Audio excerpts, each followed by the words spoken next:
Well, hello there. Welcome back to the Agostinho Zinga show with me, your host, Agostinho Zinga, and this is episode number 358. That's 358 of the Agostinho Zinga show with me, your host, Agostinho Zinga. How you doing? How you feeling?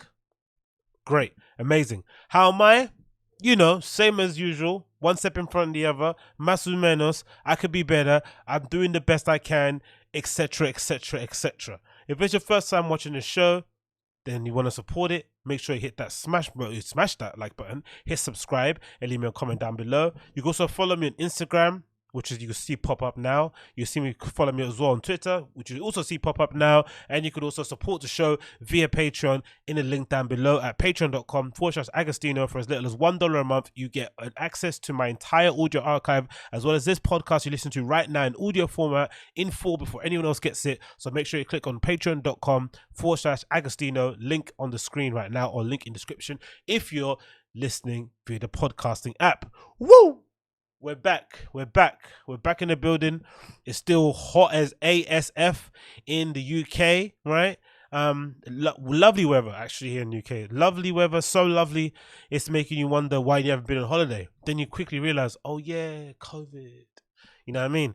It's one of those little reminders that makes you think, God damn, this year's been pretty terrible for going out, isn't it? Been pretty terrible, unless of course you're a YouTube influencer and you live in a hype house, or you happen to be somebody that's infatuated and you must go and see Nina Kravitz play in some field somewhere in middle of Italy. You must go and see Dash J play somewhere in Greece. If you're those kind of people, you probably have, there's been no difference this year really. You've just gone about your business as per usual. But for everybody else, we've all kind of had our year on pause for the most part, and I think we have all come to realization that is what's going to happen. Our year is on pause. Nothing else will change for the foreseeable future until there's a vaccine. So why not enjoy the time that we have available? That's what I'll be doing anyway. That's what I'll be doing, making the best of the time I have available, and anything else, just forget it. Just forget it. So we have a jam-packed show for you today. Jam-packed show, action-packed actually. Loads of stuff to get through. Things concerning cancel culture, things concerning DJs playing during lockdown, things about Megan Thee Stallion, some other bits and pobs I'm going to talk about. So strap on, strap in, strap on. Do you put strap on when you watch a podcast? Probably not, innit? But hey, well, depends, innit? If you're into that kind of vibe. I don't know if people do that. Do people wank when they're listening to a guy talk? Is that a thing? Or do you just, tend to kind of keep that a bit quiet, or you wouldn't want to reveal it? I don't know. What do I know? Regardless, grab your favorite drink, grab yourself a snack or two, sit down, lock in, and let's get in on the topics at hand. Number one, which I thought was quite funny, interesting story developed over the weekend, was just over a couple of days, some guy uploaded a video. I guess he's some sort of YouTube fitness influencer dude, upload a video of him catching his fiance in bed with some other guy. I'm assuming this is him because he's made the video unlisted. So I'm assuming he's maybe regretting his decision to do so. But I think the funny thing, obviously it's not funny because somebody's heart's been broken. I can't imagine what it must be like walking in, because I've always had the impression, especially some of the more high flying couples, right? The couples in the celebrity couples, let's say. I've always had the assumption that they have this unwritten rule between them where as long as you don't bring the mess home and you don't publicly embarrass them, then whatever you do outside the house is up to you. Of course, it's only going to be on your own conscience, and you have to kind of look your own kid in the eye if you have a child with this person and kind of rationalize sorry, and sort of rationalize how you are treating their parent or their mother specifically. But I would imagine that's the way they kind of make it happen and make it work, because unfortunately in those environments, if you're a celebrity, as many sharks as there are in terms of your career, in terms of trying to extract money from you, in terms of paying agent fees and manager fees, those sharks exist too, in the form of very attractive Eastern European women who will do anything to sleep with you just so that they can have you on their scorecard, or that they can, in worst case scenario, extort you somewhere later down the line. So it's a name of the game, but some of the guys are willing to play that game. But I can only imagine what that must happen on the other side, right? Because I think guys have a bit of a double standard. I think women are probably a little bit more easier of forgiving cheating than men are for some reason. So if your lady was to catch you cheating in a very public manner, right, she would probably be more inclined to forgive you and let you kind of work your way back into the home. I'm not saying all women would do it, but I guess the majority of women probably would.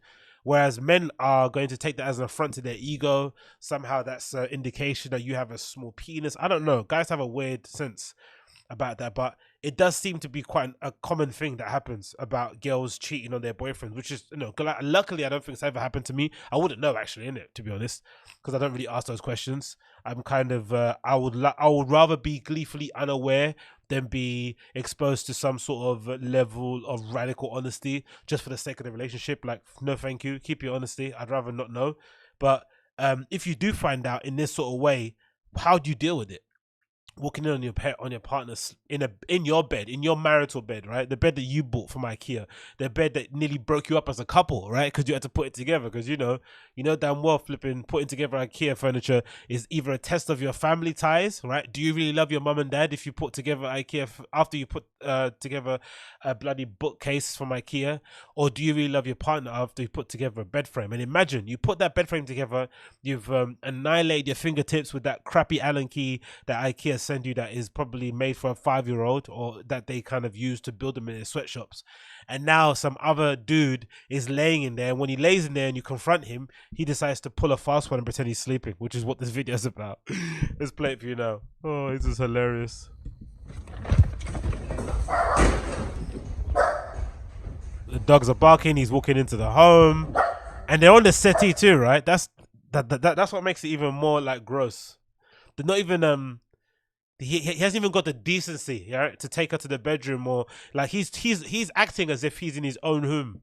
In his own home, he's acting as if he's laid up on a little on the couch with a little blanket on after he just busted a nut, probably, right, deep inside his lady parts, deep inside of his lady's lady parts, as to be corrected. Like, imagine how much you would be raging seeing this scene.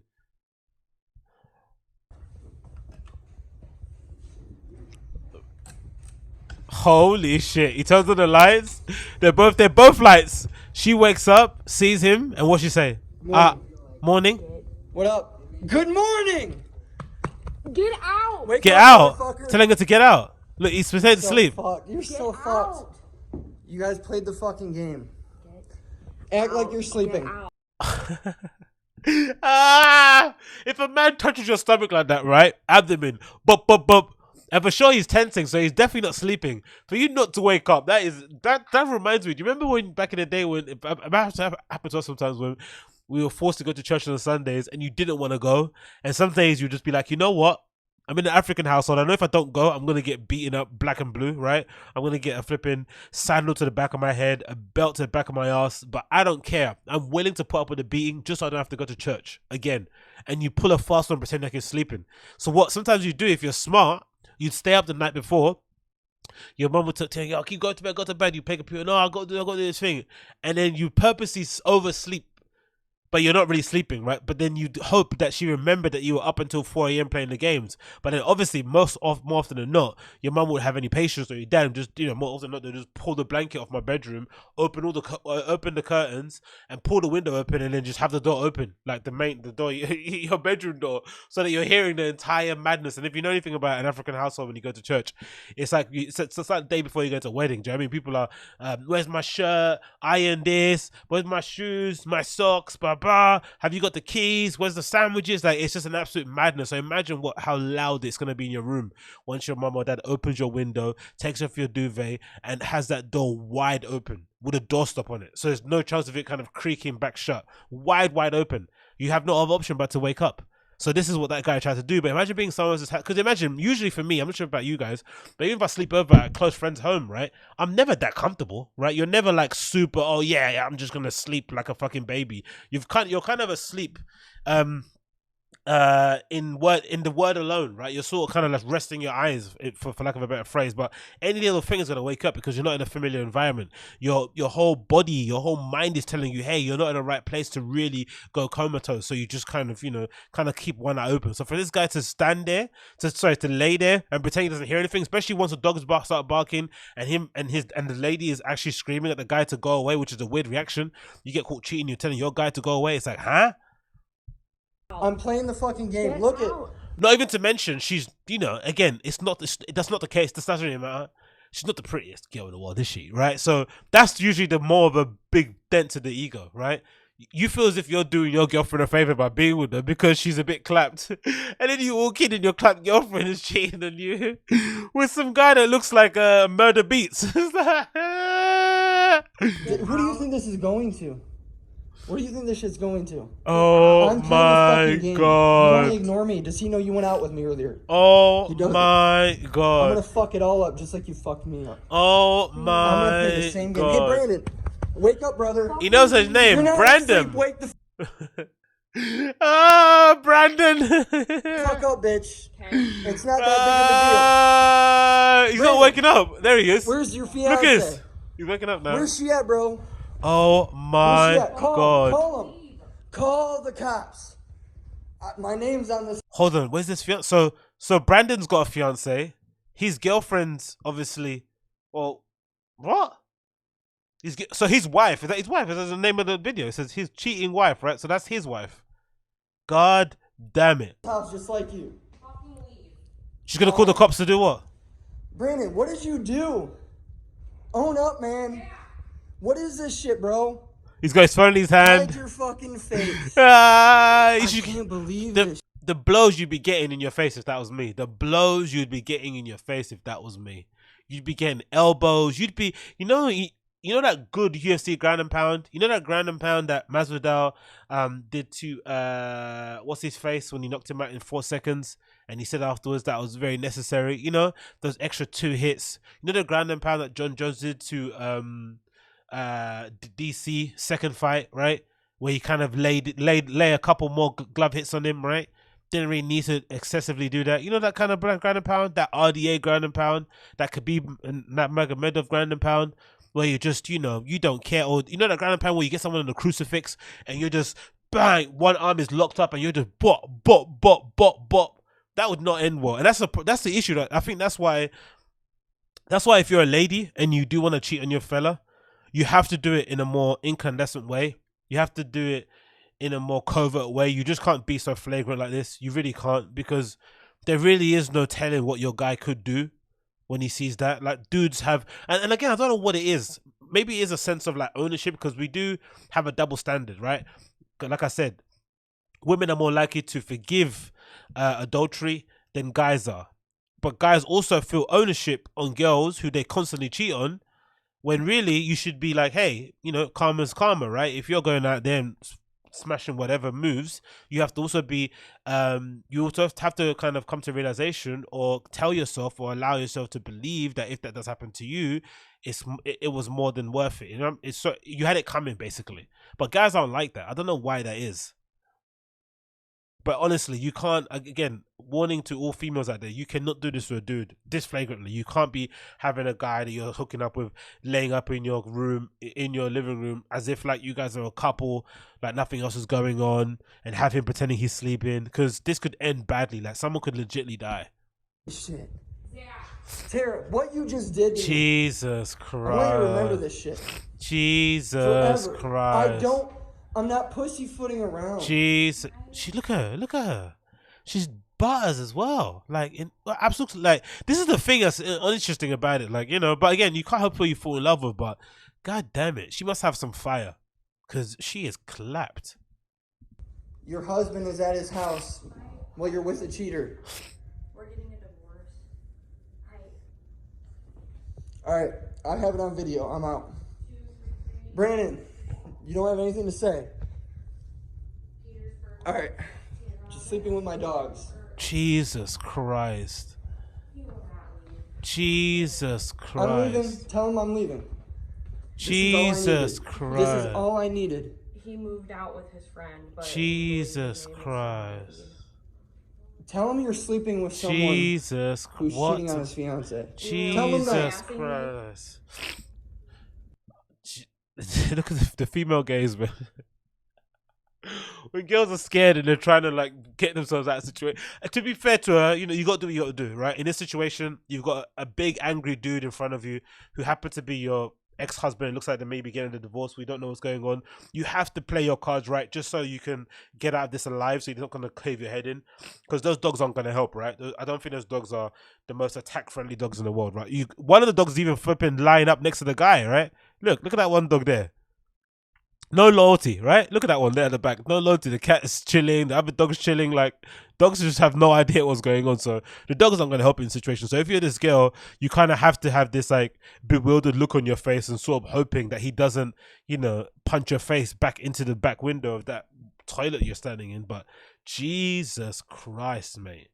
That's probably every guy's nightmare, isn't it? Really and truly. You don't, because I get, like I said, I don't think any guy would want this to happen to them, even if they are a cheater, because they don't know what they'll do themselves. They don't know how they react, and they can't really trust themselves to be rational and to be grown up like this guy is, recording it, having a record of it, you know, throwing out some insults and then leaving. You can't trust yourself for it to happen. You're gonna do something mad, and imagine the fallout from this. The family's affected. Her family seeing this happening. The dude who's got a fiance cheated on his fiance with this lady. It's like, God almighty. Just imagine someone proposes to you and then the next minute you find out that, you know, he didn't go to soccer practice. He was slaying up with this lady. You know, that's like a 2.5 out of 10. It's like, yeah. Not that it matters. I mean, even if he was laying up with bloody Megan Good, it wouldn't make the world a difference. But come on, man, come on. But yeah, interesting, isn't it? Interesting one. Again, what would you do in that situation?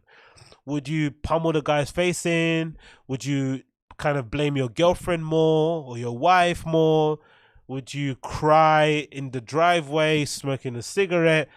How would you deal with this situation? I've already told you what I'd do. I'd be grinding and pounding that motherfucker until his eyes bleed. You know, I'd probably see red completely, black out, and then wake up in a pool of blood, right? And then be like, okay, fuck it, I'll go prison. You know, go to prison, read loads of books, do loads of push-ups and sit-ups. Start a charity for men or something. That's what I'd probably do, right? But that's probably not the sensible idea. But yeah, let me know what you do in the comments down below in this situation, because wow. What a story. Next on the list, an interesting development that I've been glued to my phone about, and something I've kind of thought about for a while, but I've kind of never really had the need to talk about it because I feel like, you know, chatting about girls' business is a bit cuck. But, you know, we're living in COVID times. There really is nothing else to talk about, unfortunately. It's the same old topics coming up again and again and again. And, you know, I don't really think I'm in a place to sit down here and start talking to you about, you know, the effectiveness of this sort of treatment and why different governments are doing a bad job at COVID. So let's get messy. Let's talk about all the nonsense online. And this is prime nonsense. So as you guys are aware, Megan Thee Stallion was involved in a unfortunate incident, let's say maybe a few weeks ago, where it was alleged she was shot in both feet during an altercation with Tory Lanez, allegedly, right? Before that, we saw a video of Megan Thee Stallion and Kylie Jenner and Tory Lanez lounging around in Kylie Jenner's recently bought mansion that looks bloody amazing, having a great time, and everyone was sitting there thinking, oh my god, FOMO, I wish I was Megan Thee Stallion, she's got so many cool friends. And then fast forward, you see a video of Megan Thee Stallion, it appears to be her anyway, limping out of the car, her feet are clearly bleeding, being asked by the police to get on the floor, with Tory Lanez doing the same thing. And then, you know, no kind of information comes out of it after the fact, but we are led to believe that they got into some sort of argument, shots were let off, and Megan Thee Stallion's feet were injured. So with that being said, there's been no other update really. We've been in complete dark about the situation, but Megan Thee Stallion maintains that she did get shot in both feet. Tory Lanez's career has admittedly, or you know, been put on hold for the most part. A couple of a couple of artists have come out and said they're not going to play his music anymore. Kehlani, I think, was maybe the most prominent one, saying that she took him off her deluxe album. You know, but it seems as if like the industry has effectively cancelled him, because Megan Thee Stallion is a bit of an of an angel of this is not angel. She's probably the favorite of the industry in hip hop now at the moment, right? Universally liked. Doesn't really have that many enemies, I think, apart from maybe the guy she had beef with in a record label. Apart from that, everyone seems to like her, or maybe that new girl they signed, because I think she left her original record label due to that kind of contract dispute that they had, and then they re-signed some new girl who kind of is a copy of Megan Thee Stallion, and she seems to have a lot of choice words to say about her. But you know, you can understand that she has her loyalty with that record label, so she has to fight for the team. But for the most part, everyone loves her. Tory Lanez, even though he had a really good year with Quarantine Radio, it feels like as soon as you do anything like this concerning women, admittedly so, or you know, I agree with that. You should probably be cancelled if you're involved in any kind of dispute with a woman that requires you to pull out a gun on them. You know, it does really mean your career should be over in that regard. Or you know, in the conventional sense, maybe you got your own hardcore fans that might come to a show. But in terms of being accepted in the industry, it's no surprise that you know the industry might kind of turn their heads away from you. But what we have seen is that this is not the case, because I think these are the three entities in Kylie Jenner, in Megan Thee Stallion, and Tory Lanez who have probably kind of gone against that hypothesis that I kind of laid out earlier, where there's so much money involved in all three of these people individually, with corporations and brands that are lining up to sponsor them, to back them up in what they're doing, to give them a platform, to sell their music, sell their fashion, give their opinion on culture. There's so much money involved right in the situation that I think each of the money people involved is slowly but surely pulling the strings behind the scenes, quieting down certain stories and not allowing the truth to come out. Now, it could be the fact that Megan Thee Stallion just doesn't want to speak about it, right? She had went through a really tumultuous experience. She doesn't want to relive it. She's abiding by some sort of street code, and she doesn't want to snitch on Tory Lanez. But her reluctance to talk about the issue, her reluctance to really describe into detail what actually happened, or to give us some sort of definitive conclusion on the situation, is allowing people online who have nothing else better to do during COVID than to sit around on their phone to speculate. So it's really a misstep on her side and her team side, because if ever there was a time where you had to nip drama in a bud, or you had to nip drama in a bun and really just kind of, you know, put a full stop at the end of it, it was this time, right? You really have to come out in front of issues, speak about them plainly, and get them out of the way. Similar to what Jada and Will Smith done with the whole August Alsina thing. At the time, it seemed pretty silly, but now, are you thinking about it? Have you ever thought about entanglement, the word anymore? Do you give a shit? Have you rewatched the interview? No, right? They came out, kind of dealt with it in a way that they could do, and moved on. You can't let these stories rumble on, because people are only going to create more false narratives, only going to start digging up and looking into other stories, connecting things that are not being connected, and just maybe air out more dirty laundry than you really need to be aired out. So in this situation, I think Megan Thee Stallion made an error. She should have just came out immediately from the beginning and just said, hey, here's what happened. I'm not going to name any names, but I was involved in an argument with this person about it, and whatever it may be, and then just put it to bed. But the fact that she didn't mention it led people to speculate about the video WAP with Cardi B, because Kylie Jenner was in it. Then we see images of Cardi B and Kylie Jenner backstage. We don't see any images of Megan Thee Stallion and Kylie, which leads people to believe that they did have a falling out, because the alleged argument stemmed from supposedly Megan Thee Stallion being drunk and feeling as if Kylie Jenner was trying to hit on Tory, and that's what basically started the argument, and blah blah blah. But you know, and even in this story, we haven't even heard Kylie Jenner's name even mentioned anywhere in it. So you know the power of these brands, these corporations that are behind some of these people, where they can just immediately just retract someone's part in the story, even when they played an integral part in it, right? So the development we have now is that Megan Thee Stallion finally decided to update everybody and kind of put some rumors to bed, because I guess people were upset that she was, or people were questioning why she was out partying in Atlanta, celebrating the #1 record with her and Cardi B, which some people are also speculating was not really an organic #1, maybe involved in some payola there. But you know, you can understand. I'm not really that bothered about if that #1 is real or not. I think with the money involved with Cardi B and Megan Thee Stallion, there was no way they were going to make a video with that amount of production level, or with that amount of production, with that amount of budget for the music video, and not try and make it a #1 and have that be the whole end goal of the whole marketing scheme. They had to do whatever they had to do to make that work. So Megan Thee Stallion is obviously seeing these comments of people talking about her being in a club and saying, hey, if you got shot in both feet, why are you in the club? Why are you smoking hookah? Why are you drinking?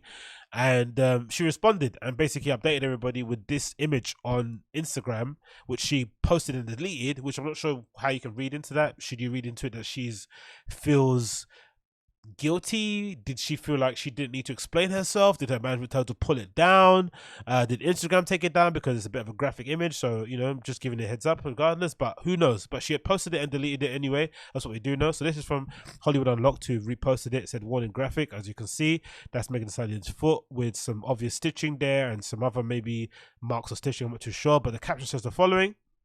Most important bit, it says, LOL, what I've learned about the majority of the people on social media is y'all like to hear bad news before you hear good. And a lie spreads quicker than the truth, and y'all really believe that shit y'all make up. I got hit at the back of my feet because I got shot as I was walking away facing the back. Why would I lie about getting shot? Why are y'all so upset that I don't want to be in bed sad? Why are y'all upset that I can walk? I got my stitches out my feet 2 weeks ago. I was ready to go celebrate work going #1. I usually don't address internet bullshit, but y'all people are so sick. God was really watching over me and I'm healing really well. Sorry, I'm not as sad and miserable as you lot, but LOL, I'm gonna keep being Megan the effing Stallion. Which, you know, is a fair enough statement, but I guess the issue isn't really that she's in the club dancing around and having fun. I think you're allowed to do that. No one's denying that. It's just the way that she described it, being shot in both feet, this just doesn't match up, right? And I was always dubious from the beginning anyway. It didn't really seem like somebody that, when someone gets shot in both feet, it's very difficult to believe that nothing hit the bone, nothing hit like a really fleshy part and caused a lot of muscle damage, you know? And you'd know, having had plantar fasciitis, right, which is an inflammation on the bottom of your foot. So sometimes between sports or the lack of mobility in your ankle, you know how much that hurts where you can hardly walk, right? So let alone go to a nightclub. So I can imagine that if you got shot in your foot, the pain alone would be too much for you to even to go, you know, walk around places. You could probably go and have a drink, but you can't stand up. You maybe have to get wheeled around in a wheelchair or something that like. So for us to be going around in a club, hanging out, standing up on the table, on chairs and shit, it just seemed a bit odd. Don't get me wrong. But again, who knows? Maybe she was fortunate and God was looking over her and the bullet passed directly through her feet, past any kind of bone or, you know, major muscle parts and just kind of carried on this merry-go way. But I think looking at the wound, it does look like she maybe got hit with some shrapnel, maybe a ricochet of a bullet, and it kind of puts in doubt her definition of being shot in the foot, because she made it seem as if whoever shot her pointed the gun directly at her feet as she was running away or walking away, bang bang bang, and shot her directly in her feet, when maybe the gun was shot to the ground and it bullet ricocheted, or the person was towing it around threatening her or something. But it just doesn't seem like she was directly shot in the foot directly, which again unfortunately is a lie, isn't it? And the concerning thing about Megan Thee Stallion is that we've seen a bit of a trend in Megan Thee Stallion where she tends to omit certain parts of the story to fit her narrative, right? We saw that happening with a record label dispute where she essentially tried to publicly blackmail her record label to reneging on a deal and allowing her to walk away from the deal that she signed, citing that she was hoodwinked and, you know, they manipulated her because she was young and didn't know anything. When at the start, when that story broke, I was kind of dubious. I was thinking, hold on, aren't you meant to be this like smart college girl person, right? Shouldn't you have had somebody read over your contract? If that's not the case, don't get me wrong. From what it seemed like when the guy came out and gave details about the contract, it did seem like a pretty standard record label contract, right? A bit of a shit one, a 360 deal, but a pretty regular standard contract. But I guess with Megan Thee Stallion, because she blew up really quickly in terms of the public eye and her to be like a global star, of course she's got started talking to people, and she's quickly realized via talking to people in the industry that, oh, there's a lot more money she's leaving on the table by signing a deal, by being on the deal she's currently on. So naturally she'd want to maybe take another look at that deal, right? Readdress it, renegotiate in some way, shape or form. But of course the record label is under no obligation to do so. Why should they renegotiate if you sign knowingly this contract for these terms? It's not within their. It's not in their interest to do so. So for her to come out and publicly blackmail them and make it seem as if they hoodwinked her, and she gave them her trust because they were fellow black people coming up in the scene and they were underground, and she wanted to do them a favor and blah blah blah. She was promised the world. It really was. It did leave a bit of a bad taste in the mouth, and that again was another instance of her maybe having the truth of the matter in one hand, but then kind of purposely omitting some parts for it to fit whatever else story she had in the other hand. And I think the same is occurring here. Now, we can say definitively Megan Thee Stallion was hurt. We know that. We've seen the pictures. She's obviously injured. She's obviously in a lot of pain. She obviously went through a lot of stuff. Seen the videos she's talking about. You can see somebody that's obviously going through a lot of things. But to suggest that she was actually shot directly from a gun to her feet, in both feet, but then she's okay enough to go to a club 2 weeks later, doesn't make any sense. It really doesn't. It doesn't add up to me. And again, it makes me wonder, why would there be a need for her to sell this story of her getting shot in the foot when the actual story is bad enough as it is? If you would have said, hey, I got involved in an argument with this guy, I'm not going to say who his name is because I don't want to get him in trouble because he's on, whatever, he's got a case on him, whatever. It doesn't matter what it is. In this instance, here's what basically happened. I was really scared. Thank God it wasn't a direct shot to my feet and only a ricochet, but I'm still traumatized from the situation. That's still bad. It's not as if like one thing is worse than the other. That is still really bad that the guy resorted to the point where he had to pull out a gun, right, in order to kind of get you to listen or to stop from leaving the car, wherever it may be, right? That's not a good thing. But again, the other part of the story too, she gets shot in the foot, then you get back in the car, which maybe is understandable because he regretted it and was panicking and wanted you to go get back in the car so you can take it to the hospital. Regardless, it just all doesn't really add up. There's something fishy about it, and it's unfortunate really because Megan Thee Stallion is a really well liked girl. People seem to really like her. She seems to have a very universal style. I'm not necessarily a fan too much of her rapping, don't get me wrong. I think there's other girls who are probably better in the scene, but I think what she represents and how she's so wholesome and how she tends to like not rub people out the wrong way, is friends with everybody in the scene. I think she plays an important role in female hip hop, especially because they're always pitting people up against each other. She plays a really important role in being a really front-facing, big personality person, but also being cool with a lot of people, right? She sort of plays like the French Montana role in female hip hop, which I think you need to have somebody that's able to kind of keep the peace to some level of degree, just so just so you guys can make money and create hits for the most part. But again, unfortunate state of affairs going on. And another development is that Los Angeles Times has basically echoed some of these doubts that people have online by publishing a story that a district attorney is reviewing possible charges in the Megan Thee Stallion shooting case. It said the following. It says, the DA reviewing possible charges in Megan Thee Stallion shooting case. It's released, I think, yesterday, right? It says Los Angeles County District Attorney's Office revealed Wednesday that it was reviewing potential charge of a felony assault with a firearm in the case in which a rapper, Megan Thee Stallion, said she was shot. The investigation involves recording artist Tory Lanez, who was arrested after Stallion alleged that she was shot in her feet last month outside Hollywood Hills. Prosecutors said they were reviewing the case and had asked the Los Angeles Police Department to further investigate the incident. Lanez was arrested on suspicion of carrying a concealed weapon after he was detained, leaving the area before dawn on July 12th in a vehicle that eyewitness said may have been connected to reports of a shooting. An attorney of Lanez could not immediately be reached for comment. Stallion on Wednesday posted and then deleted the image of an Instagram that she showed the result of her being shot, and when she walked away, she said, wildlife being shot, blah, blah, blah. She never publicly identified the shooter, which obviously is admirable. I think we should give her a lot of credit for that. If she is, but again, it's strange, right? It's really bizarre that a female rapper of her notoriety, of her stature, who's essentially like a pop female rapper, would kind of resort to this level of street codeness. Like, it doesn't really make any sense unless she's actually looking out for Tory Lanez and doesn't want him to get in that much trouble and thinks that maybe the situation got out of hand and both parties were to blame. But she did essentially throw him under the bus with some of the statements she put out and the videos that she put out. The fact that she didn't, somebody who did this with intention to harm me, blah, blah, blah, blah, blah, which essentially, has effectively killed his career if the allegations are not proved to be false. But I don't know what you can read into that. Maybe she's just incorporated police, who knows? It continues, said, According to Ricardo Santiago, a district attorney spokesman, the LAPD presented an investigation for felony assault with a semi-automatic firearm and personal use of a firearm to the office on July 24th. Prosecutors asked law enforcement for a further investigation before making a final decision. Such referrals are common in high investigations where prosecutors want more details before making a decision on whether they can prove beyond reasonable doubt, which is an interesting one, right? Like, they don't even know if that actually happened. Did she actually legitimately get shot in the foot, or was it a ricochet? No one knows. Lanes, 27, his real name is Daystar Peterson, was arrested on July 12th by the LAPD at the scene and released on a $35,000 bond. Joe Records show. For the second time in a month, Stallion on Wednesday used social media accounts to defend herself against suggestions that she was not injured during the shooting. Initial LAPD account makes no mention of the artist being struck by a gunfire and refers only to her suffering a foot injury. Now, is that because she refused to get medical attention with the police present and she went with her own team? Is that because police are not in a place to ascertain if someone got a gunshot wound, right? Is that like a medical thing that they have to?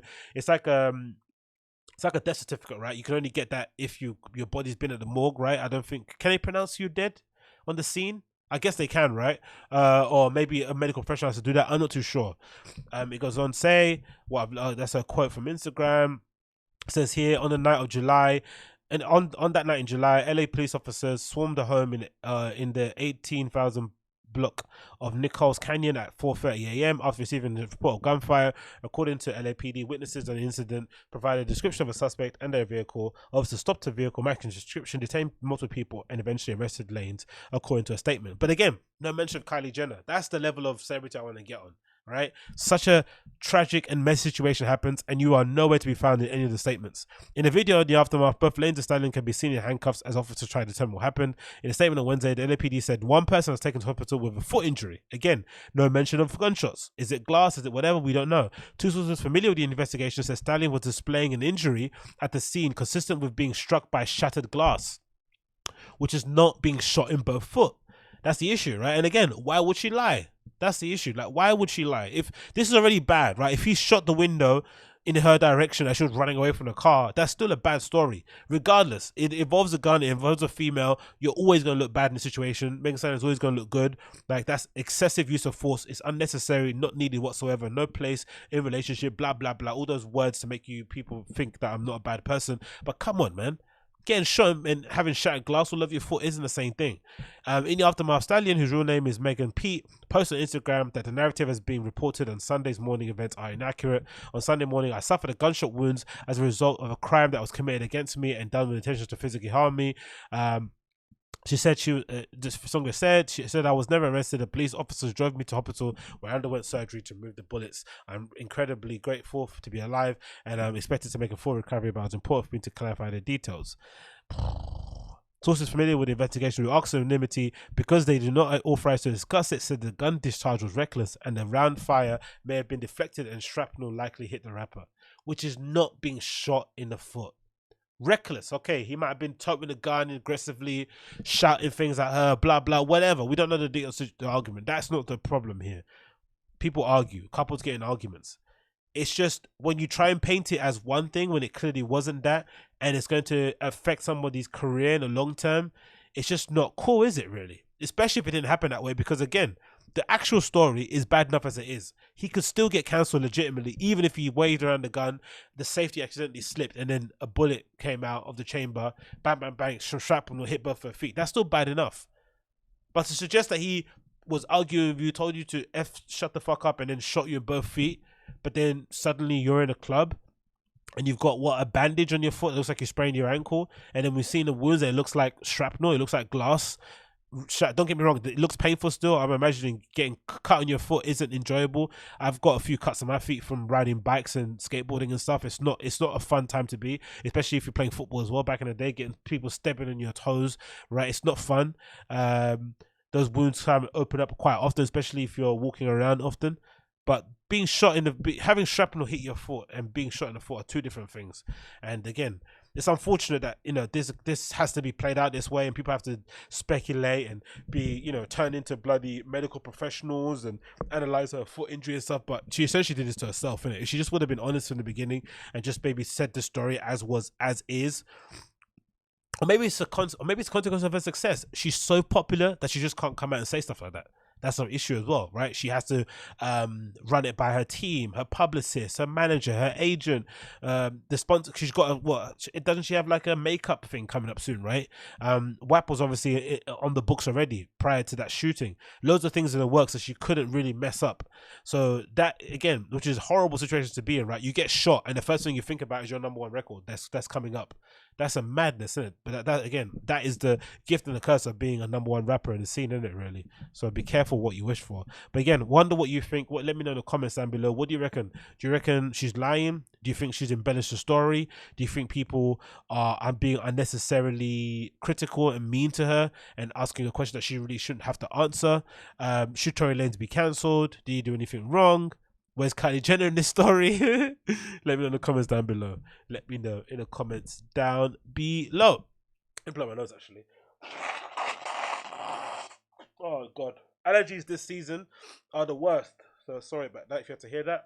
But it is what it is. So next on the list, we have an interesting conversation with Kevin Hart via Deadline, where he basically speaks about cancel culture and makes some really make some really good points regarding the whole issue and how he's dealing with it. And again, I have a lot of respect for Kevin Hart. I'm a big fan of his. I know a lot of people don't like his stand-up comedy, but I think I'm a big believer in everyone playing their part in an industry. I'm really big believer in like the bigger person owes it upon themselves to carry themselves a certain way, so that the people below or that people that are not on that sort of superstar level have no excuse. So Kevin Hart legitimately seems like a pretty decent guy. He gives all his friends jobs. He's a pretty good family man. Of course, you know, a blight from the extramarital affairs that he was involved in, the scandal. But for the most part, he seems like a pretty good dad. Tries to keep his household under some kind of order, gives jobs to his friends, is loyal to his friends, and just seems like a general Hollywood good guy, a good egg, right? Which I think is a good thing, because it means that if you're an open mic comic, if you're somebody just on the come up, you have no excuse to be a dickhead if Kevin Hart isn't one. So I think that's the role that they have to play in society. Like, let me set an example at the level that I am at, so that you can't. And again, even the work ethic thing, right? He works out a lot. He runs. He does. He provides like fitness motivation via his Instagram, loads of shows coming out at the same time, 4 or 5 movies in the same year, blockbuster stuff, doing press runs and tours all over the place. Like, he's one of the highest working people in showbiz. So it's again such an example of people coming up saying there's no excuse. If Kevin Hart can do it at his level, you can do it at your level. But I'm also a fan of how he's attacking cancel culture in the wake of what's occurred with Ellen DeGeneres. As you guys know, Ellen DeGeneres has been accused of cultivating a toxic work environment. Ex-employees, current employees, and previous guests have basically said she's a bit of a bitch. She's not a nice person to work with, which, you know, is fairly obvious. I think, is it Jimmy Kimmel or somebody else? Who's the other one? Is it Jimmy Kimmel? Might be Jimmy Kimmel. There's another guy who's always laughing and giggling. I've got his name, the American presenter, but people always say he's got a bit of an alcohol problem, right? He likes to booze a bit too much, which makes sense, doesn't it? I think anybody that's on TV 5 nights a week, laughing and smiling with celebrities and having to pretend they're the happy-go-lucky guy, you're probably going to have to turn that down or basically drink yourself into oblivion to maintain some kind of balance. It's hard to stay on and be that person consistently all the time, right? Which probably leads to those odd interactions people have with celebrities. We're like, oh, I bumped into so-and-so person, he was a dick. It's like, no, they weren't a dick. They were just turned off on what you usually seen them. They were turned down volume-wise or level-wise from what you're used to seeing them as, isn't it? So I guess with Ellen DeGeneres, some people were maybe under the false impression that because she's all about, you know, be kind and be nice, and she's dancing around and doing push-ups with Michelle Obama on the show and stuff, that she's somehow that same person day to day or working on the show behind the scenes. And that's not the case. You'd imagine running the Ellen DeGeneres show would require someone to be a little bit of a tyrant, be a little bit of a rule with an iron fist.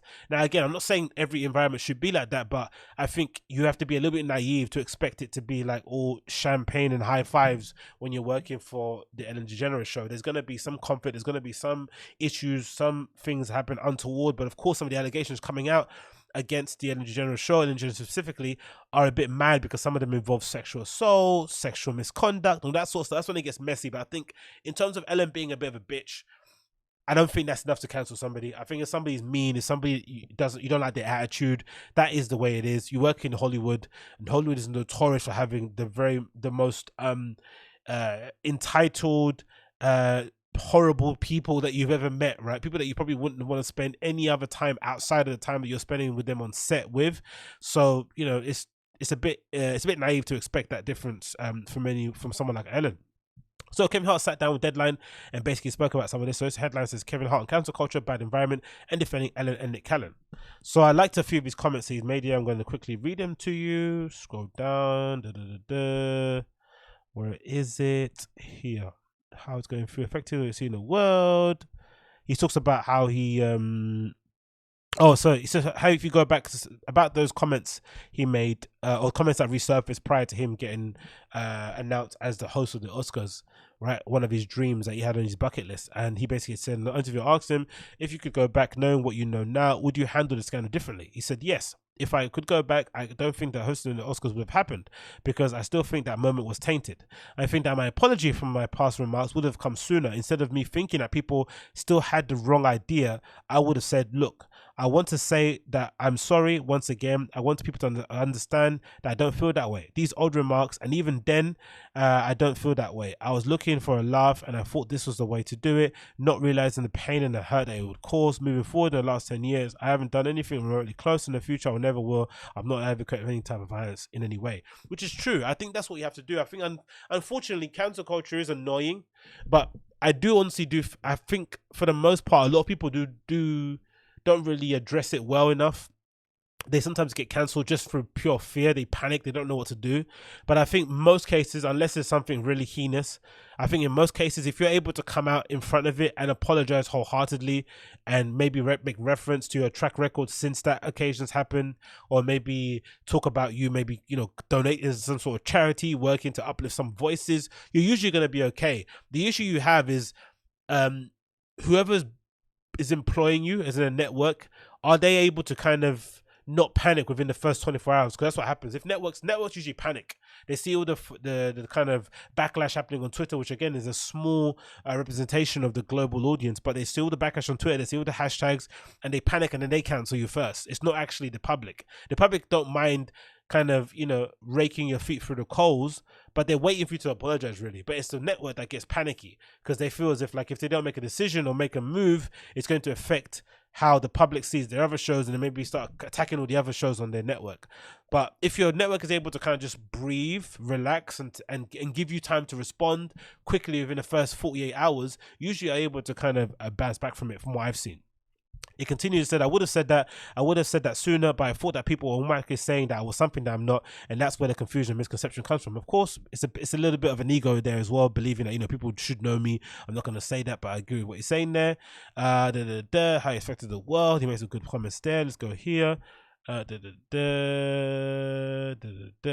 I want to see here? Yeah, it's good. Here's where it is.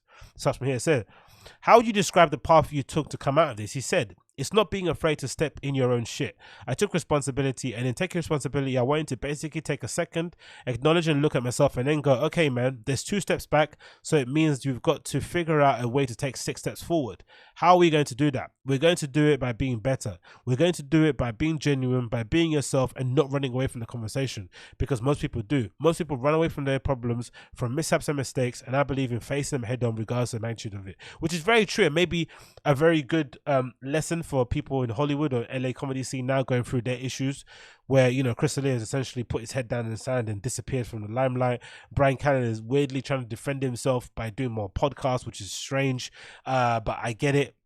But not really addressing it head on. I guess maybe if there's some legal issues attached to it and there's a pending court case coming, maybe that makes more sense. But I would really advise, if you are involved in some kind of public scandal, that you should come out and attack it head on as much as you can, because if anything, you should be under no illusion that your name and your reputation is already ruined anyway from the accusation alone. Some people are just never going to believe you just from the fact that you've been accused of it. So you owe it to yourself and your career to try your best to get rid of that narrative as quickly as you can, or to basically put your best foot forward whilst the pressure is on, so you can at least have something to hold on to, or something that you could go back to once this scandal is kind of over. But the more you keep your head down in the sand, the worse it is. People never forget. The internet always remembers, and they're always going to bring it up whenever you come back into the limelight. It says here, I've been an open book thus far in my career, and it got me to where I am. And I can't be an open book, but when it's convenient for you, you can't do that. I've made myself available. I've exposed myself on all levels, so that's not something that I'm ever not going to do. I made that bed, and I'm going to lay in it. My growth and my progression after mishap and mistake is one that's on display as well. I think here, what helped me was just being vulnerable and real. It says, continues here, it says, obviously counterculture is serving a need for justice, accountability in our society that's historically been ignored. But you've been outspoken about it, the negative side of it. And Hart says, when you talk about the state of today, we're becoming comfortable with giving this cancel idea in culture the level of attention that we are. We're letting people control and dictate the start and finish of people's lives. And if we're in a time of finding any type of solution to the fight of equality and change, which seems to be a global fight now, a global fight of people being treated fairly, change, understanding and accepting the past, but preparing for a better future, that means we can't be in a position where we're contradicting ourselves, which is very true. And I think that maybe speaks to the whole like statue debate in the States at the moment, right? There are, these Confederate statues in places they probably shouldn't be on display without any context. Some people want to tear them down completely and erase them from history. Some people want to put them in a museum. But this probably goes to show that the latter idea of putting them in a museum and giving some sort of context makes more sense, so that we know, so that you know as a country where you've come from and how far you've come from that place, as opposed to just completely deleting it. And same with people. Someone can make a mistake, say something really inconsiderate, really mean, really cruel, do something abhorrent, but there needs to be a road back to redemption. There has to be. If not, then you might as well just kill that person. You might as well just get it over with and, essentially remove them from society altogether, right? But I think we all make mistakes in our day-to-day lives. Why it's any different for a celebrity has always kind of baffled me in that regard. Maybe it's this false idea that people have that they're somehow role models and they can't make any mistake. But being a role model would be to be vulnerable and to be open and to be showing everybody your mistakes and your wins. That was really being a role model. Being a role model and trying to feign some level of perfection is neither here or there. It continues, said if people have done something wrong, the idea of cancelling those people and ending whatever career or thing they have is if it's just over, then what's the teachable moment for them? What? It's over and then you can't do nothing else for the rest of your life because you made a mistake? Which is, again, I agree with that. So what happened to the days of making a mistake, learning from your mistake, not doing that, and educating others on what not to do because of your mistakes? Isn't that what parenting is? Isn't that what the world of raising a kid? How do you know what to tell your kid to do or not to do? You have to be in a position of experience to say, hey, don't touch that stove because it's hot, because you touched it when it was hot. I can't give you that lesson if I don't have that experience. Hey, in the corporate world, this is how you move and maneuver, and you make sure you do it accordingly. You have to make sure that you treat every woman with respect. You make sure that you don't act like a certain way in this and that.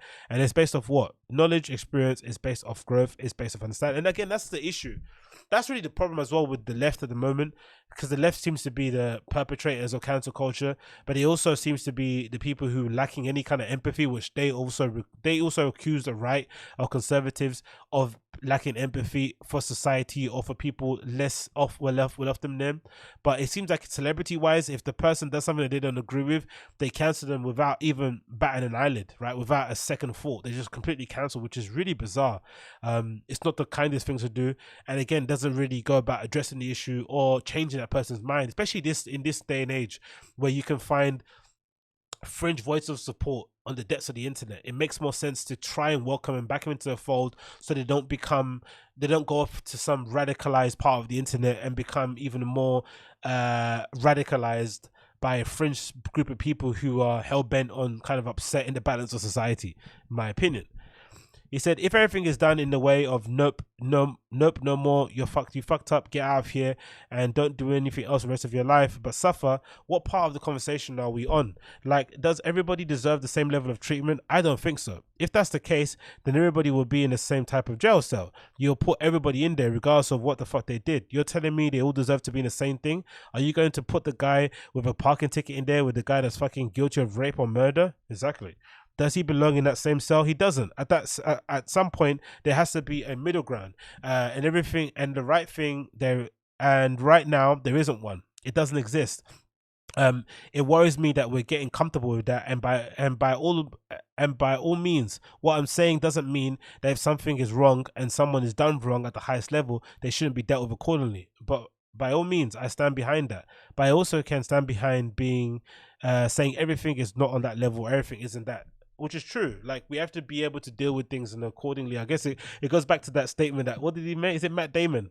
About trying to differentiate between touching somebody's bum and raping somebody, and the women went completely nuts in it. But there has to be a differential. There has to be a difference between both crimes, and you have to do your best as society. I would assume to try and convince that guy who touched someone's bum without their permission to not do that, and to know why that's a wrong thing to do, so that they don't end up being the raper, right? You don't want them to progress to that level. You want to try to hit them or to get them at the moment where they did the least amount of damage, so that they don't go on and ruin more people's lives down the way by doing something completely heinous. But if you counsel somebody regardless of that, and they don't learn from that experience, you're leaving it up to the gods in terms of how their life goes from then on. And again, it doesn't really, I don't think it serves as a good example to everybody else going forward, really.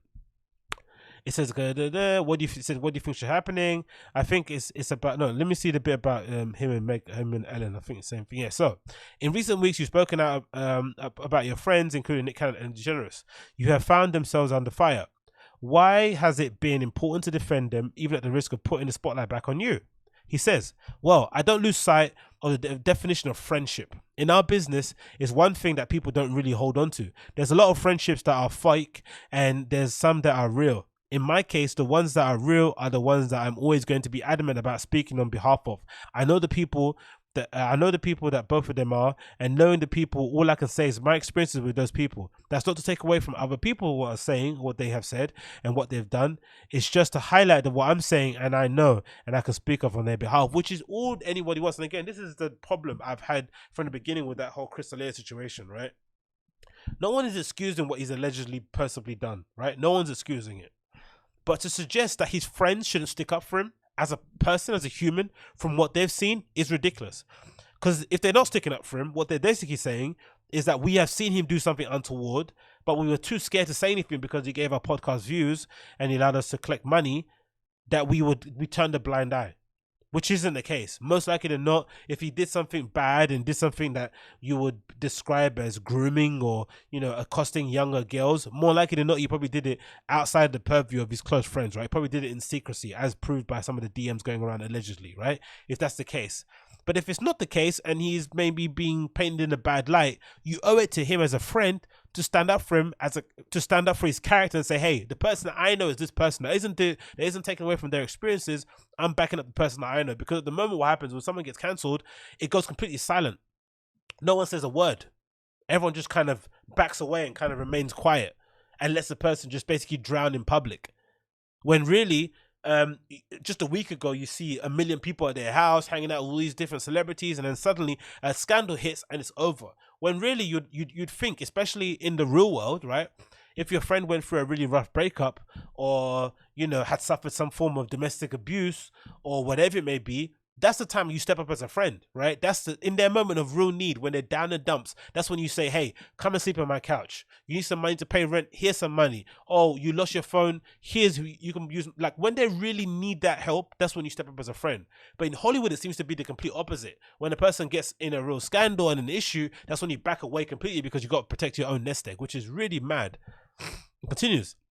It says, in times like this, I also know how dark it gets. I know how lonely it gets, because I know that these are the times when people just turn their back on you. So for the ones that you love and the ones that are close to your heart, you just want them to have some support when it seems that there is none out there, and just who I am as a person, which is really, really, really heartfelt, and goes to show that that image that we saw previously of Ellen and Kevin Hart dining was a basically a press run, right? He did that on purpose. He wanted paparazzi to take a picture of him. They could have easily went and dined in some nice, air-conditioned private room somewhere. They've got enough money between the both of them to kind of get a hold of some place somewhere they can get a chef to come in and help them out with food.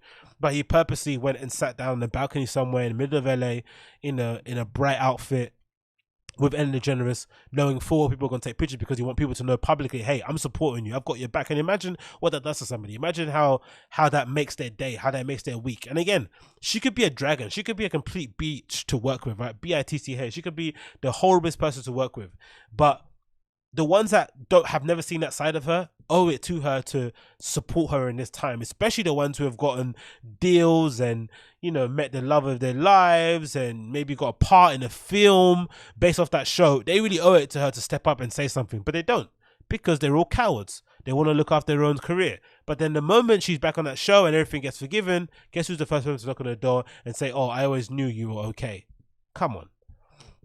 So and again, he's risking a lot too on his side because he's got his own skeletons that he doesn't want to unearth. So this does says a lot about his character as a guy.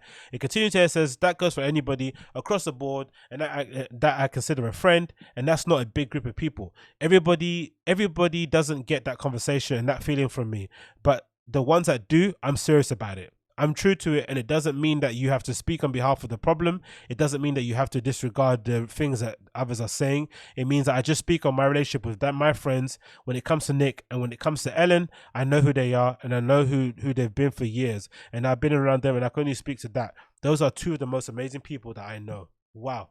Again, that's what a friend is. That's what an actual friend is. And again, it's rare to find it, but there we go, man. Kevin Hart's a real one. Say what you want to say about his comedy, but you have to respect the guy, man. The guy is an absolute real friend. That's what real friends should be doing. Again, he's doing it in public, and I'm sure there's some people doing it in private, but I still think in this society, unfortunately, with people unfollowing people in public and making it known that the relationship is ended and friendship is ended, it is a big deal when someone does it in public. It probably means more, because it sends a message to the industry. People are watching, agents are watching, publicists are watching, departments are watching, right? Networks are watching everything that's going on online. They're keeping abreast of the situation they're currently getting. And it's no surprise now, also another story came out that, oh, they're firing a couple of producers on the Ellen DeGeneres show, but Ellen hasn't said nothing about leaving, right? So they're obviously been able to gauge the climate, and they've seen the shift tide, and mostly it's due to because of Kevin Hart's support, because Kevin Hart has been staunchly supporting her and really saying, no, she's my friend, and from what I know of her, she's not that person. I can only speak of my experience. She's always been nice to me.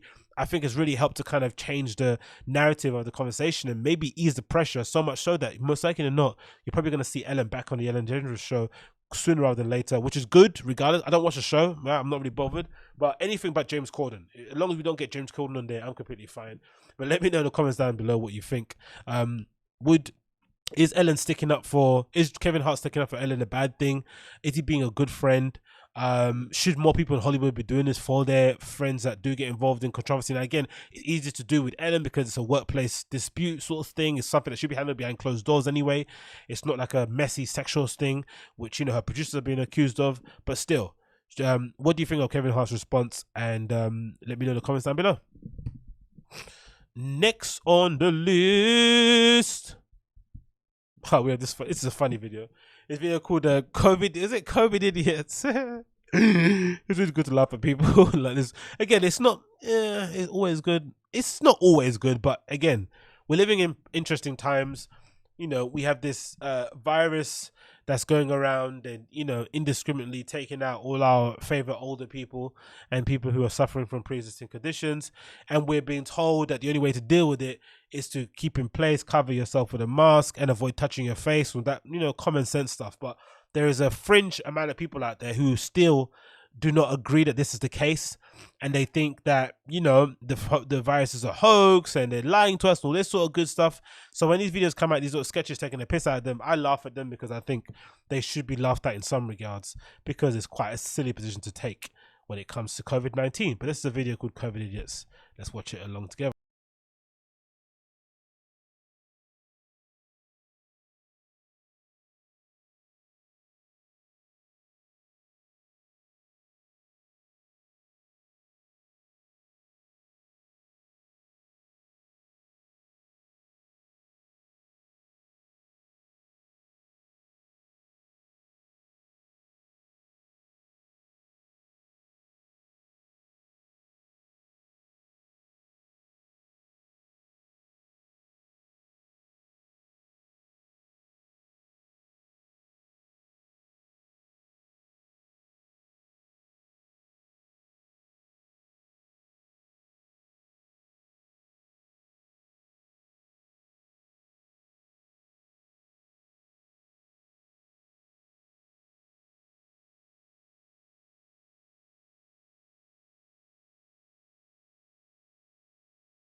Oh, I love it. You gotta love it. I flipping love it, man. I'll link it down the shows for you guys to see it yourself. But yeah, the again, man, like I got a lot of sympathy for it. I think people should be there should be an element of free will and choice in these sort of matters, even if it is something that does require our collective effort in order to combat it so we can get back to normal. But I do think if you don't want to wear it and you think this a hoax, don't wear it, right? But it's just the insistence on having the fact that you decide not to wear it and then go into a space where they require you to wearing it and then you're arguing with them is something I can never get my head around, right? Like, fair enough, you don't want to wear the mask. You think it's something that's unnecessary, or they're trampling on my rights and all this sort of nonsense, right? They live in a free country, cool. But if you're going to a supermarket and they actually require you to wear one in order to shop for the benefit of everybody else, not just yourself, then just wear one, just for the shopping experience. And then anywhere else you go, just don't wear it. But these people are just so utterly insane that they somehow think that their own rights trump everyone else's right not to be exposed to their condition or to the fact that they're not wearing it. That's the only bizarre part of it, and it's very, very interesting to see. Again, maybe it's just a part of human nature. We're just selfish creatures in general. I don't know, but it's quite concerning to see it from the outside looking in, man. You really would have wished people would have been a bit more, there would have been a bit more collective agency regarding the whole issue. But I guess you can only hope and wish for these things sometimes. You can only hope and wish. So, to end it, we've got one last story to cover here. Bryan Callen has made another statement regarding the fighter in the rinks. I know you guys have been keeping abreast in this whole situation. It's been pretty fun to watch from the outside looking in. If you're not aware, Bryan Callen was accused of rape and all these other sexual deviant activities a few weeks ago by 4 women. 4 stories of varying levels of severity that seemed really crazy at the beginning, but then the more you start to read into it, the more you got an understanding of Bryan Callen as a comedian. You probably got to see, okay, maybe there is an element of truth to it, but the story just seemed a bit too crazy, innit, to begin with. But of course, the context of it that makes it more interesting is the fact that a few weeks prior to that, Chris D'Elia was accused of something similar, and these guys were sobbing and crying on camera and pretending they didn't know the guy, deleting all his pictures from their social media profiles, and essentially never mentioning his name ever again. When he was somebody that they were very close with, toiled around with, and hanged around with quite, an extent, quite a long time. Especially if you're Bryan Callen, you did a 10-minute podcast with him for the best part of 10 years. It felt like. So to suddenly turn around and pretend like you never knew the guy because he's got himself involved in something a bit messy, really made people turn against these guys because they felt as if they were being disloyal. So when cancel culture eventually came to Bryan Callen's doorstep, some people saw it as sweet karma, sweet justice, that he was now being accused of these things. I don't think that's true. I still think he should have his day in court. I don't agree that it's a good thing that he's being subjected to these level of accusations and have his career entirely be put on hold and maybe essentially over due to accusations that haven't been proved in a court of law, or he hasn't been able to defend himself in any way, shape, or regard. But regardless of that respect, Callen decided to fight back, which a lot of people don't usually do. He didn't want to put his head under the sand, and he decided to announce he's going to do a podcast on the weekend, and the podcast didn't happen. And then they turned back around and said, we're going to do another podcast behind a paywall. People were thinking, what's going on? Why are you doing a Patreon now? And it basically came to light that Cast Media, this production company that's basically in charge of, I guess, handling the sponsorships and marketing element of major podcast shows all over LA, were basically putting the kibosh or put the hold on Bryan Callen getting back on the show. And maybe because The Fire and the Kid is their main cash cow, maybe Brendan Schaub decided, hey, it's best that you don't come back on the show. We don't want to spoil our main cash cow. This is allowing us to basically keep our heads above water whilst all the comedy clubs are closed. Whatever happened, Bryan didn't go back on the show. They decided to do a show called The Fight in the Rinks behind the paywall, which I mentioned previously. They put one episode out, which essentially turned into, Bryan Callen moaning about cancel culture, which is, it's his right to do so. But at the time, I felt it was a little bit done in bad taste. I'm just thinking, if you're accused of something as serious as he is accused of, you probably owe it to yourself and you owe it to your accusers to maybe take some time away, reflect on the allegations, build up a defense, and try and get it nipped in the bud as soon as you can before you try gallivanting around as if nothing's happened and, essentially carrying on your podcasting career.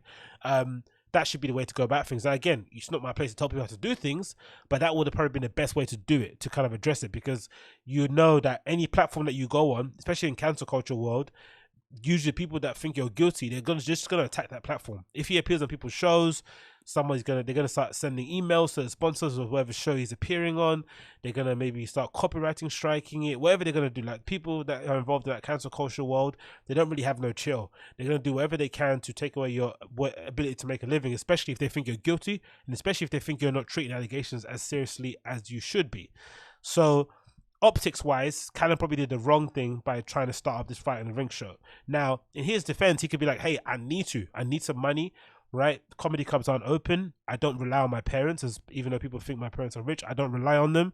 I want to be in a position where I can support myself with covering myself with lawyers, with this sort of things. Regardless, I've spent 10 years making this podcast. I'm not going to just give up my podcasting career because somebody decided to make up a story about me. Fair. But again, I still think he owed it to himself to really have taken the allegations seriously and try to address it as best as he could, and try to kind of get him prove that he's innocent before recording a show. But he recorded a show, and then I guess a new show is meant to be dropping this week, and we got an update here actually that somebody uploaded on the Fire and the Kids subreddit, so big up the homeless cats for that, where he basically speaks about the lack of shows up and coming, and basically tells us that powers that be told him to no more shows are going to be allowed on the Fire and the Rinks channel. I'm assuming he just can't do any shows with Brendan Schaub at all going forward. But this is his video kind of declaring the fact. Let's play it now. Beloved Patreon subscribers, beloved, because I got to tell you, I can't thank you guys enough for signing up in those kinds of numbers. And I know you guys are looking for Fighter in the Rinks. Well, we're doing everything we can to bring that to you, but right now, due to forces that are beyond our control, that is not possible. So, and again, what did I say before? These guys took the big game about being on podcasts and not being controlled by anybody and able to do your own thing. But look, your guy is accused, your co-D is accused of some heinous crime, and he can't even get on his own show to defend himself. If ever there was an example of being controlled and being just part of the normal Hollywood industry infrastructure, this is it. What we are going to do is we're going to try to bring you as many shows as much content on Patreon as we possibly can. Starting with a show that I'm doing with Sam Tripoli called Conspiracy Social Club, where Sam Tripoli is going to break down the latest conspiracies and I'm going to debunk it. What in the absolute F? And if you know anything about Bryan Callen, you know he hates conspiracy theories, right? He always has a bit of a tit for tat with Eddie Bravo. When he did the Fight Companion. So for him to come to a level of where he's having to accept doing a show with Sam Tripoli, don't get me wrong, Sam Tripoli's a good dude, and he's been one of the only defenders of Bryan Callen. He's been one of the people that have been beating the drum, talking about, friendship in the scene and people throwing people under the bus and saying that there's other powers that be are trying to take people out. He's actually been one of the staunchest defenders of Chris D'Elia and Bryan Callen. So I think it's nice that they're kind of throwing him a bone and saying, hey, thanks for your support and, for helping us out and basically giving him some money, allowing him to do a podcast with him. I think that's pretty cool. But for Bryan Callen, this does go to show that it probably was ill-advised to decide to announce you're doing a show with Brendan Schaub during these allegations still in the midst without really kind of dismissing them or kind of, putting any evidence out there that basically... Because the story sounds a bit wild, don't get me wrong. But so far, we have no indication that he didn't do it. None whatsoever. He hasn't really given his fans an opportunity to back him up because he hasn't really provided any proof that he hasn't done the thing. Like Stevie Blue Eyes has mentioned some situation, but nothing else has happened. Now again, maybe because there's a legal issue pending, but it really did owe it to himself to have done that prior to trying to launch a new show. It didn't make any sense. It did feel like a bit of a cash grab. Maybe it did. Maybe it's not actually a cash grab. It was just he wanting to provide a way for himself to defend himself, but. And on top of that, I'm working on another show called The Callen Report, which will be my hot take on events in the world as they're happening in real time. So I'm personally looking forward. If The Callen Report is anything like dropping knowledge back in the day on T-Fat-K, he's gonna have an issue. I'm not mad at it. The only problem I guess with Callen, let's continue. To this challenge while we try to figure out a way to get back to what you guys knew as Fighter in the Rinks. So I thank you for your patience. I thank you for your loyalty. And I promise you, I will do everything I can, and all of us will do everything we can to make this worth your money and your time. Trust us. And once again, I love you. Such a shame, innit, man? Brian's such a good dude, man. You really hate, like, it's funny, innit? of the two guys, right? The one person you would have thought would have got themselves in some sort of issue. Again, you're not hoping it happens, but of the two dudes, you would have thought it would be Brendan.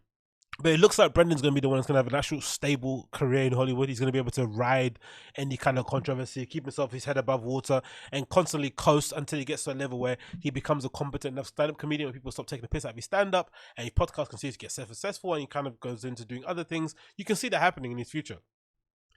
But in terms of pure and utter talent, Bryan Callen's the one, isn't it? Like, he's the funniest dude. He's actually the most introspective, worldly. Do you know what I mean? Like, he's the guy that you would expect it to kind of really take advantage of the fact that they've got his podcast and really take it to the next level of his career, but he hasn't been able to. So, the Callen report, not a bad idea, right? Not a bad idea to try and get on top of that, to try and make good of the money that's been given to them via Patreon, because I think they've got quite a lot of backers now, right? What is it now? Yeah, bloody hell. Nearly 8,000. Well, just over 7,000, paying what, 550, 540, what's that? Is that nearly 50,000 or something? It's a lot of money, right? That they're getting per month. So there's obviously a demand for some kind of Bryan Callen content. I'm not sure if this is probably more of an indication of how much the fans love Bryan Callen as opposed to Brendan, I'm sure, or maybe the show in general. But regardless, I guess it's good that they're trying to do something to make good of the funds that they've been given. But this also might just be the fans' way of kind of like saying thank you for the free entertainment you provided over the years, and here's our way to kind of get back to you and say, hey, we got your back, we're supporting you. That's brilliant. But I guess for Callen, the issue is that he's never really had the best work ethic when it comes to the show, innit? Brendan's always complaining about him coming in late, not being clued up on the topics they're talking about, not be keeping abreast of current events or stories in general in current culture. He's a bit oblivious and kind of head in the clouds, concentrating acting and all that sort of stuff. But all that stuff is on the, that's on pause. There's no acting, there's no stand-up, there's no Hollywood, there's no going to Sly Stallone's house. That's over for him for the immediate future. So he probably owes it to himself to put everything that he can into making that podcast a success. Because if he can do it, it would be a great way to bounce back. It would be a great way to provide a platform for himself to talk about really important issues, get people on the show, make himself uncancelable in the future, and just basically build it out as a thing, innit? That would be pretty cool, I think, going forward. But again, has he got the work ethic to be able, or work ethic, as Brendan Schaub would say, to keep that going? To keep the Callen show going, to be producing and putting out 2 or 3 shows a week. Of course, he probably have to get his own producer in. I'm not sure if Shin will be able to balance doing The Fire and the Kid and King and the Sting and everything else. Maybe he will be able to. I'm not too sure. But if he's able to just turn up on time and do the show every week, twice a week, 3 times a week, he probably will do pretty well. I'm pretty sure his fans will still support him in that regard. It's just a case of him being able to keep up to date with it. But again, like I said, I think it's just another indication that he should have never ever tried to launch the Fire in the Rinks in the first place in the midst of being accused of rape, man. It just didn't sit right. Even if you're not guilty, he should have tried to prove himself innocent first. Like, Chris Hardwick did the same thing, right? Chris Hardwick was accused of something quite heinous from his ex-girlfriend, and he took the time to kind of, allow the internal investigation from his network to take place. I think he was publicly cancelled by both platforms or both networks he was on. They eventually gave him both his jobs back because the investigation basically proved that the girlfriend or his ex was a bit of a crazy woman. But Callen needs to try and get the narrative out there, or try to put some doubt in people's mind that those girls are, what they're saying is incorrect. Because from what we're hearing so far, it seemed like he's maybe contesting the story about the lady who said, oh, he asked me for fellatio in exchange for stage time. That's the one story he's basically arguing against, and maybe the rape story. But there's been no evidence contrary to it, right? So far, the women have basically proved that it possibly happened based on the accounts that they gave to their friends. Because that corroboration, I'm not too sure. But Callen hasn't really been given a strong enough defense as that he actually didn't commit the crime. And even if he didn't commit the crime, the story of the girl in the change room is already quite weird, right? Going into a change room half naked, pinning a girl up against a wall and kissing her. Again, maybe there's some details left out in there. Maybe they were already dating prior. We don't know, but that story already seems crazy. So to launch a podcast in the midst of that just seemed really ill-advised. Again, I understand he's fighting for his life. He's got to save his career. He's got kids to look after. Loads of panic comes in the air, but he really did owe it to himself to kind of take a deep breath and maybe try and fight against those accusations first before launching it. But also it's good to him to see, I guess, in his regard, to see that the fans are still backing him. There's obviously some level of support out there, and this is essentially what you fight for, isn't it? What you try and get in the industry for is to build up a fan base good enough that they can support you. This is the basically this is basically the living personification of 1,000 True fans, isn't it? Right, 1,000 True fans are able to sustain him and keep his career going. But interesting to see the developments going forward. But yeah, what an interesting time to be alive, isn't it? Who would have thought in 2020 Bryan Callen would be the one getting cancelled and having to do all these fucking flips and dips everywhere, and Brendan Shaw would be trying to hold the fighter and the kid together, which he seems to be holding together pretty okay for the most part. He's got different co-hosts on, it seems to be working okay. But God almighty, who would have guessed it? Who would have guessed it, man? LA comedy scene is on fire. Amy Kaufman is the Seth Simons of the West Coast, and she's just, you know, ending everyone's career out here. So again, if you're a comedian out there and you've got some skeletons in the closet, you better open up your Patreon and get going sooner rather than later, because they're coming after you very, very soon. Anyway, that's been the Agostinho Zinga Show, episode number 358. Thanks so much for tuning in as per usual. If it's your first time checking me out, make sure you smash that like button down below, right over here. Is it over there? It's over there, right down here. I don't know, somewhere over there. There. Smash that like button, hit subscribe, leave me a comment down below. If you listen via the podcast app, leave me a 5-star review and share it with your friends. And of course, if you want to support the show via Patreon, please do via the link down below. It's patreon.com/Agostinho, patreon.com/Agostinho. Support the show via Patreon for as little as $1 a month. You get access to my entire library of audio shows, as well as this audio format of this show 3 days ahead of everybody else. So make sure you sign up there on patreon.com/Agostinho. Until then, see you guys very, very soon. Take care. Be safe.